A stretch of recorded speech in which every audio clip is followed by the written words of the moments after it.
À la fin des années 90, des enquêtes du gouvernement chinois ont indiqué que jusqu'à 70 millions de personnes pratiquaient quotidiennement le Falun Gong. Les dépenses de santé diminuaient, le taux de criminalité était en baisse et la moralité en hausse. Alors pourquoi ces personnes ont-elles servi de cible et destinées à l'élimination jusqu'à la récolte d'organes?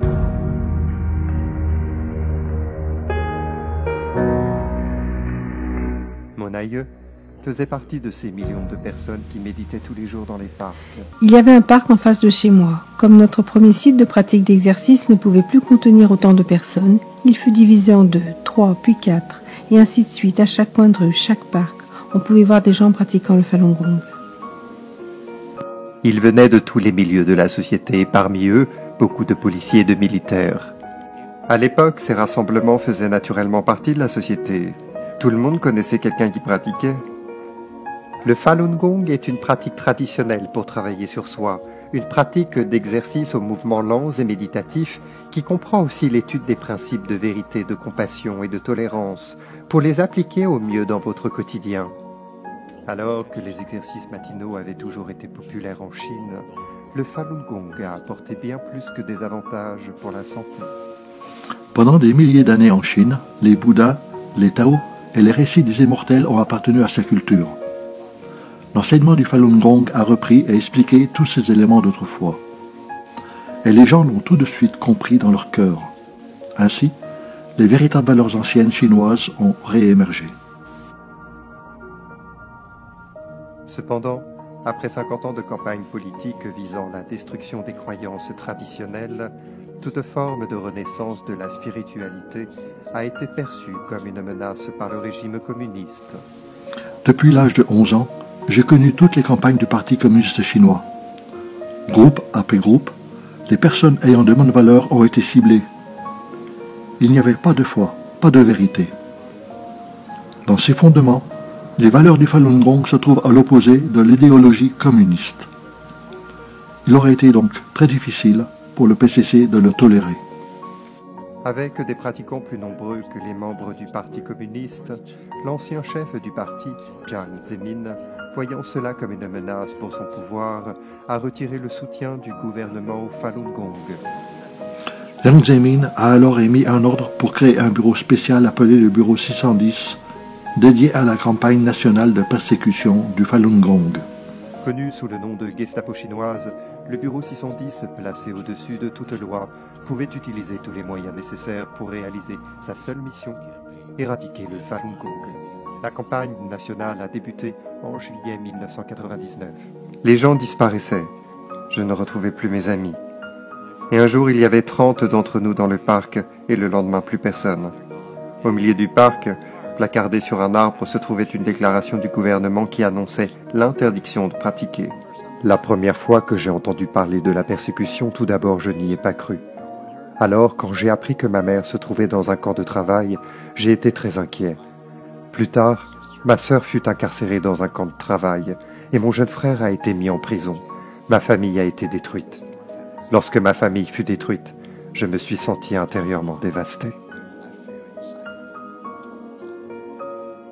Comme beaucoup de pratiquants, Pan Chi est allée à Pékin pour faire appel. Elle a été arrêtée et emprisonnée dans le camp de travail tristement célèbre de Massanjia. J'entendais souvent les sons des matraques électriques, et souvent au milieu de la nuit, j'entendais les cris stridents de pratiquants. Leur objectif visait à obtenir leur signature en bas d'une déclaration garantissant le renoncement à leurs pratiques et à leurs croyances. Elle a pris la matraque électrique. Quand elle me battait, j'avais la sensation que cela me transperçait directement le cœur. C'était comme si tout mon corps se mettait à convulser, comme s'il allait s'effondrer. J'ai un ami dont la mère a été enfermée dans une cage. Ils l'ont mis dans une petite cage et l'ont placé ensuite dans l'eau des égouts, dans une complète obscurité durant des jours. Ce sont les différentes méthodes qu'ils utilisent sur les pratiquants de Falun Gong à travers le pays pour transformer et casser leur esprit.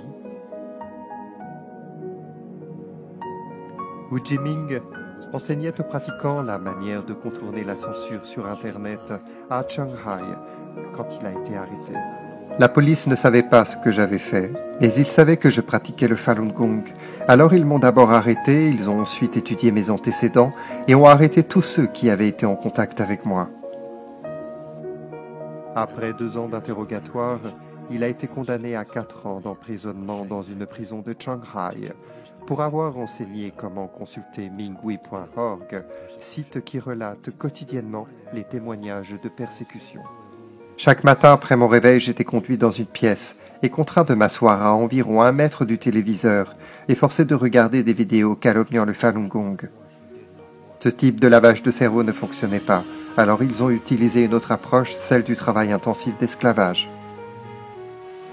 En dehors des camps de travail, les campagnes de propagande contre le Falun Gong étaient actives 24 heures sur 24 et 7 jours sur 7 sur tous les médias. Lorsque nous allumions le téléviseur, cela ressemblait littéralement à des marathons de propagande en continu. Nous pouvions voir des autodafés organisés par le parti où les livres du Falun Gong étaient brûlés en masse. Des rouleaux compresseurs écrasaient des cassettes et des CD de Falun Gong. On était dans un processus de diabolisation, à visée de déshumanisation, au moyen d'une propagande incessante. En janvier 2001, la télévision centrale de Chine diffusait une nouvelle, selon laquelle des gens s'immolaient sur la place Tiananmen. Ils ont affirmé que ces personnes étaient des pratiquants de Falun Gong. Cette histoire de propagande mettant en scène une mère et sa fille de 12 ans a été un tournant majeur dans la campagne du PCC. Ils ont transformé la place Tiananmen en plateau de tournage, utilisant les techniques du cinéma pour essayer de créer quelque chose. C'était une mise en scène. Comme les médias publics l'ont diffusé constamment en boucle pendant 1 an, l'opinion sur le Falun Gong des Chinois de toute la Chine a commencé à changer. Au début, le Parti communiste communiquait ouvertement le contenu de sa campagne contre le Falun Gong. Mais après 2002, on a commencé à observer presque comme un oubli médiatique. Le Falun Gong est simplement devenu un sujet tabou. Avec des millions de pratiquants en détention, l'un des pires crimes de l'histoire a commencé. Puis à travers les hôpitaux de tout le pays, lorsque les transplantations d'organes ont soudainement commencé à monter en flèche. On nous a demandé d'enquêter sur les allégations au sujet des récoltes d'organes du Falun Gong en Chine. Après un examen minutieux, notre conclusion finale s'avère être que les allégations sont vraies. J'ai commencé à mener des entretiens exhaustifs avec des professionnels de la santé, le personnel de la police chinoise et plus de 50 réfugiés du système des Laogai. J'évalue à 65 000 pratiquants de Falun Gong qui ont été assassinés pour leurs organes de 2000 à 2008. La collecte d'organes consiste essentiellement à emprisonner des pratiquants de Falun Gong, disons-le littéralement comme du bétail, à les détenir dans des camps de prisonniers, à analyser leur sang et examiner leurs organes vitaux. Et lorsqu'un demandeur vient dans le pays en ayant besoin d'un cœur, d'un foie, d'un rein, ils leur trouvent un donneur compatible, en prenant un pratiquant de Falun Gong pour extraire ses organes, le tuant à l'instant même dans ce processus. C'est au sens strict une question de vie et de mort, et nombre de membres du PCC de rang supérieur dirigeant la Chine ne souhaitent pas que l'histoire de Falun Gong se fasse connaître au-delà de nos frontières. Le Falun Gong a été exemplaire dans ses réactions. Il n'a jamais répondu à la violence par la violence, et a toujours répondu avec bienveillance, amour, avec vérité, avec patience, et c'est cela qui finira par prévaloir.